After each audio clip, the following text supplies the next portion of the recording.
আসসালামু আলাইকুম। আশা করি যে যেখানে আছেন আলহামদুলিল্লাহ ভালো আছেন। আল্লাহর রহমতে আমার পরিবারের সবাই ভালো আছে। নতুন দিনে নতুন একটা রেসিপি নিয়ে চলে আসলাম আপনাদের মাঝে। আজকে আমি রান্না করব কচুর ছড়ি দিয়ে ইলিশ মাছ।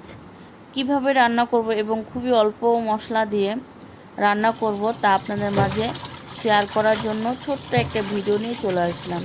প্লিজ ভিডিওটা শুরুতে একটা লাইক দিয়ে দিবেন।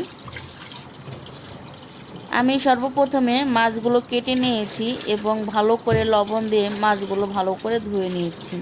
মাছগুলো ভালো করে ধুয়ে নিলে কিন্তু মাছের যে একটা আঁশটা গন্ধ থাকে সেই গন্ধটা আর থাকবে না।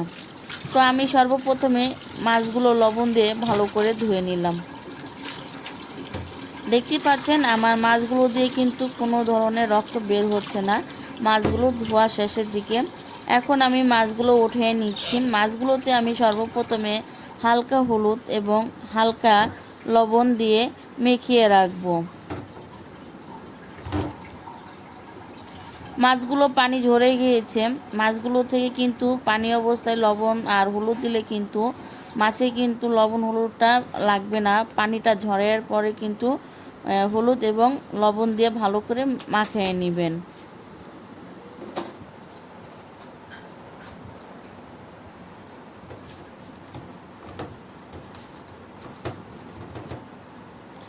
এই তো দেখতেই পাচ্ছেন আমি হাত দিয়ে কিন্তু ভালো করে মাছের ভিতরে হলুদ লবণ সব ভালো করে মেখে নিচ্ছি, জানি কোনো অংশে লবণ কম এবং বেশি না থাকে। এখানে আমি একটা ফ্রাই প্যান দিয়ে দিয়েছি। আমি এখন দিয়ে দিব সাদা তেল।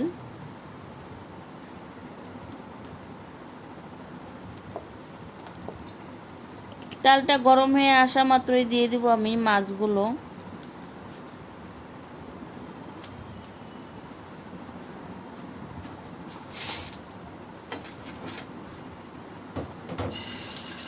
তো তেলটা গরম হয়ে গিয়েছে, আমি দিয়ে দিচ্ছি মাছগুলো। এখন আমি সবগুলো মাছ দিয়ে দিব। তো আমি আর একটা কথা শেয়ার করি, এটা কিন্তু ইলিশ মাছের বাচ্চা যেটাকে বলে ঝাটকা ইলিশ, সেই মাছটা আমরা কিনেছি। কারণ বর্তমানে ইলিশ মাছের অনেক দাম। আমাদের মতো মধ্যবিত্ত যারা আছে তাদের, আমি মনে করি যে আমার যেরকম সামর্থ্য নেই ওরকম মধ্যবিত্ত যারা আছে তাদেরও একই অবস্থা। কারণ বর্তমানে বড় বড় ইলিশ মাছের দাম 1800 থেকে 2000 টাকায় কেজি। আর এই যে দেখতে পাচ্ছেন ছোট ছোট মাছগুলো, এই মাছগুলোর দাম কিন্তু আমাদের মতন মধ্যবিত্ত যারা আছে তাদের জন্য একদম পারফেক্ট। এই মাছগুলো কেজি নিয়েছে মাত্র 500 টাকা কেজি, আর একটা আছে 400 টাকায় কেজি। তা আমি মনে করেছি যে আমি 2000 টাকায় 1 কেজি না খেয়ে আমি 1 কেজি কিনবো 400 থেকে 500 টাকার ভিতরে, আমার আরও 1500 টাকাটা সেভ থাকবে। বাচ্চাদেরকে আমরা যা দিয়ে বুঝাবো ঠিক সেটা দিয়েই কিন্তু বুঝ নিয়ে নেবে। আমরা যদি বাচ্চাদেরকে এবং নিজেরাও যদি মুখরোচ করে বড় ইলিশ খেতে যাই তাহলে কিন্তু আমাদের আরও 1500 টাকা শেষ হয়ে যাচ্ছে শুধু 1 কেজি মাছের পিছনে। তো আরও তো অন্য অন্য বাজার করতে হবে। সেজন্য আমি মনে করি আমাদের মতন যারা মধ্যবিত্ত আছেন আমরা অল্পতেই কিন্তু খুশি। তো আমার মাছগুলো ভাজার শেষে আমি কচুগুলো ভালো করে ভেজে নিব। কচুগুলো এভাবে যদি ভেজে রান্না করেন বিশ্বাস করবেন কি না, একদম আমি আমার কথা যদি কোনো রকম নয়ছা হয় অবশ্যই আপনি আমরা কমেন্টে জানাবেন যে আপু তরকারিটা মজা হয়নি। আপনারা কিন্তু মাছ ভাজার তেলেই কিন্তু কচুটা ভালো করে হালকা করে একটু ভেজে নেবেন। একদম ভালো মানে কড়া ভাজা দিবেন না, যেন মিডিয়াম ভাজাটা থাকে, তাহলে খেতে কিন্তু দুর্দান্ত হবে। বিশ্বাস করুন আমি কিন্তু খাবার পর ভয়েসটা দিতেছি, আমার মুখে এখনও লেগে আছে কিন্তু খাবারটা যে আমি খেয়েছি। আমার কাছে আমার তো গরুর গোস্ত এমনিও খাওয়া নিষেধ। আমি অনেক দিন ধরে গরুর গোস্ত খাই না। হ্যাঁ, আমার পরিবারের সবাই খায়, আমি অসুস্থর জন্য আমি গরুর গোস্ত খাই না। এবং হঠাৎ মাঝে মধ্যে আমি মাছগুলো খাই, কারণ যেগুলো তেলাক্ত জিনিস আমি খুব কম খাই। এখন আমি একটা ছোট্ট একটা হাঁড়ি দিয়ে দিয়েছি। হাঁড়িতে কিন্তু আমি পরিমাণ মতন তেলটা দিয়ে দিব। আর এটা হলো ইলিশ মাছ ভাজার তেলটা।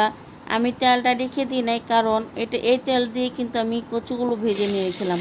আর মাছ ভাজার তেল দিয়েই কিন্তু তরকারি রান্না করবেন, দেখবেন স্বাদটাই কিন্তু আলাদা।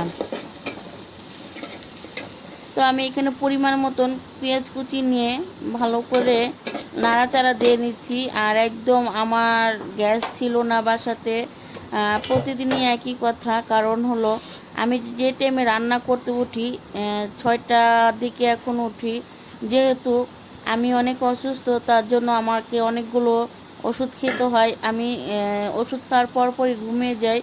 আমি ঠিক 6টা 6:30 বাজে উঠতে পারি, তার আগে আমি উঠতে পারি না, আর উঠলেও প্রচুর মাথা ব্যথা করে। তো এই দিকে আমি কি কি মশলা দিতেছি তা আপনারা দেখে নিন। এখানে আমি 1.5 চামচ আদা রসুন বাটা দিয়ে দিলাম। এখন আমি দিয়ে দিব হলুদ। একে একে কিন্তু আমি সব ধরনের মশলাগুলো দিয়ে দিব এখন আমি মরিচ গুঁড়ো।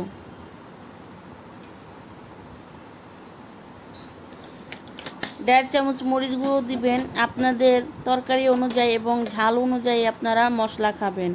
আমরা যতটুকু মশলা প্রয়োজন ঠিক ততটুকুই নিয়েছি, কারণ আমি অসুস্থ হলে কি হবে, আমার পরিবারের তো আর মানুষেরা অসুস্থ না, তাদেরকে তো ভালো করে রান্না করে খাওয়াতে হবে এবং আপনাদের মাঝেও শেয়ার করা লাগবে।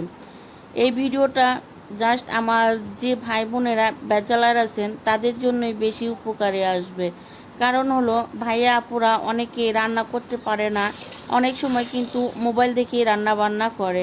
যেরকম এক সময় আমিও কিন্তু বিয়ের আগে রান্না পারতাম না, অনেক সময় আমি ইউটিউবে ভিডিও দেখেই রান্না করেছি। এখন আলহামদুলিল্লাহ আমি কিন্তু 50 থেকে 60 জনের মতন মানুষের রান্না করে খাওয়াইতে পারবো।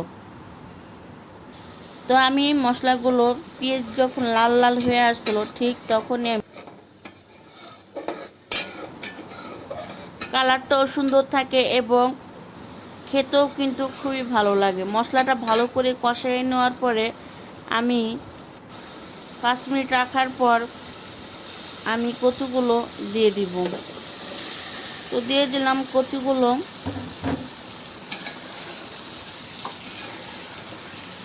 ভালো করে নাড়াচাড়া দিয়ে কিছুক্ষণের মতন আমি আবারও, বেশিক্ষণ কিন্তু এখন ভাপে রাখবো না, যেহেতু কচুটাকে আমি একবার ভাজা করে রেখেছি, তার জন্য আমি 2 থেকে 3 মিনিট নাড়াচাড়া দিয়ে আমি গরম পানি দিয়ে দিব। তো দিয়ে দিলাম গরম পানি।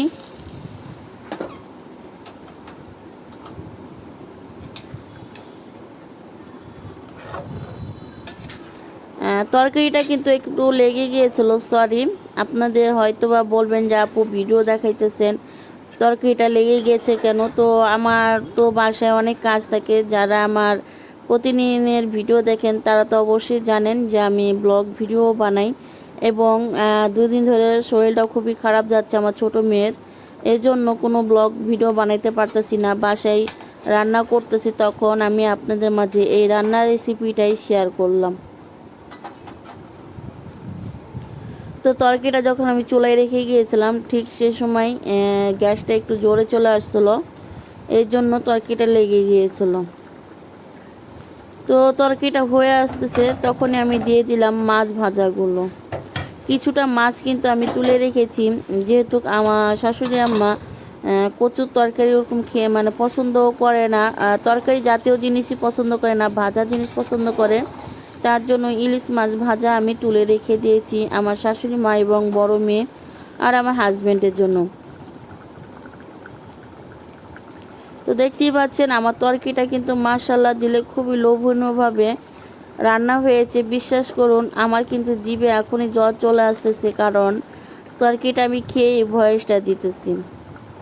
তরকারিটা যখন হয়ে গিয়েছে তখন আমি কিছুটা পরিমাণের জিরার গুঁড়ো ছিটিয়ে দিলাম। আপনারা কিন্তু ইচ্ছা করলে টমেটো দিতে পারেন এবং ধনের পাতাও দিতে পারেন। আমি মনে করি শুধু কচু দিয়ে ইলিশ মাছ খেতেই কিন্তু সবচেয়ে পারফেক্ট। আমি কিন্তু এখানে আলুও দিই নাই, কারণ আলুর স্বাদ আলুর কাছে। তো এখন আমি আপনাদেরকে পরিবেশন করে দেখাবো তরকারিটা কত ঘন ঝোল হয়েছে এবং কচুটা কত সফট হয়েছে। কচুগুলো কিন্তু দেখতেই পাচ্ছেন কয়েকটা কিন্তু সিদ্ধ হয়ে গেছে বেশি, আর ভেঙে গেছে, যেহেতু আমি ভেজে নিয়েছিলাম তার জন্য। অবশ্যই কচুটা ভেজে রান্না করবেন, তাহলে খেতে কিন্তু অনেক লোভনীয় হবে।